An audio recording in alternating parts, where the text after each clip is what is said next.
Hello guys! So let's go to Disneyland. We went there last Sunday. So yeah, nag-take ako ng train going to Tongchong and this is the Disneyland train. Tingnan mo mga Mickey Mouse yung handle nila in the windows. May Disneyland access card pala ako. Kinuha ko ng boss ko. 1 year yun siya. Pre-access even weekend. So diba? Sana all. Charot. So yeah, hindi naman in-expect na ganito kadami ang tao. Tapos tingnan mo, papasok pa lang ng Disneyland yan. So nag-decide kami dumiretso dito sa Disney Hollywood Hotel. And the arco na to, wala masyadong tao. Kaya solong-solo pwede makapag-picture. And this is Pierre. And then this is the entrance going to Hong Kong Disneyland Hotel. Pwedeng pumasok kahit walang bayad. Charot.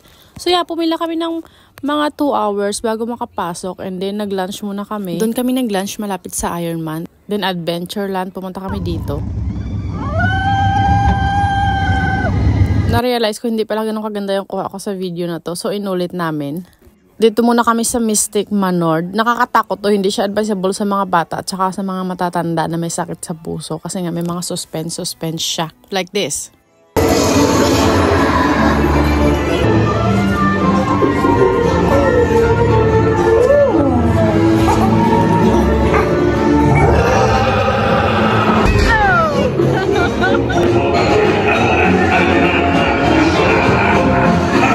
Magkalapit lang to sila ng grizzly and bear dito.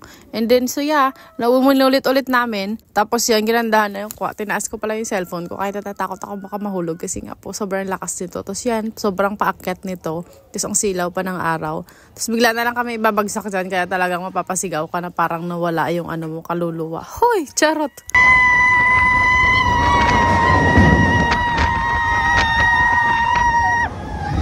Feeling ko namutla ako ng very light dito mga best. Oh my God. Pero charot, masaya siya. May mga bata nga dito. Titingnan nila yung heights kung pwede doon yung bata sumakay. And then after, pumunta kami ng Toy Story. Wala masyado makikita dito. Yung Slinky Dog lang. Tapos yung RC car racer. Tapos after nan yung parachute. Pero 50 minutes yung waiting time. So nag-proceed kami dito sa Hyperspace Mountain.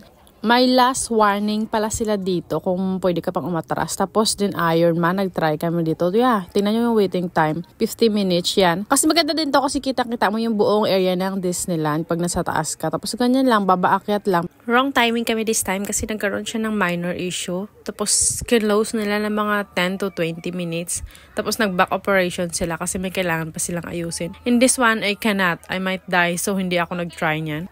Ito yung sa back ng castle. Magkadikit lang sila ng Winnie the Pooh rides and then Dumbo and then yung carousel. Pero hindi na kami nung nag-try kasi medyo parang pambata naman na yun. Medyo dun tayo sa mga nakakatakot para lumalagabog talaga. Tingnan mo, diba sobrang daming tao. May pala this time, may parade. Nag-aantay sila dyan pero hindi na namin inantay yun. Tapos tinignan namin yung schedule sa Hong Kong Disneyland app. Which is, ang firework is around 9 PM pa. Tapos sobrang daming tao this time. So nag-decide na lang kami na babalik na lang kami next time for the fireworks. Tapos dun sa Frozen, hindi na kami pumunta dun sa World of Frozen. Kasi yung mga rides doon, magwe-wait ka ng 80 minutes and then 60 minutes. So nag-decide na lang kami na uuwi na lang ng medyo maaga. Para hindi na kami makapagsabayan dun sa mga sobrang daming tao mamaya kasi halos wala na yung masakyan tapos yung sa train halos tulakan na. Tignan mo, madami na din umuwi this time. Siguro napagod na din sila dahil nga may mga rides na mag-aantay ka ng 80 minutes para lang makasakay doon or 50 minutes more on. This is the main street. Yan yung tinatawag nilang main street. Tapos yun lang, uwian na tayo mga ante. Ate, sana all. Ate, pahinga ako isa.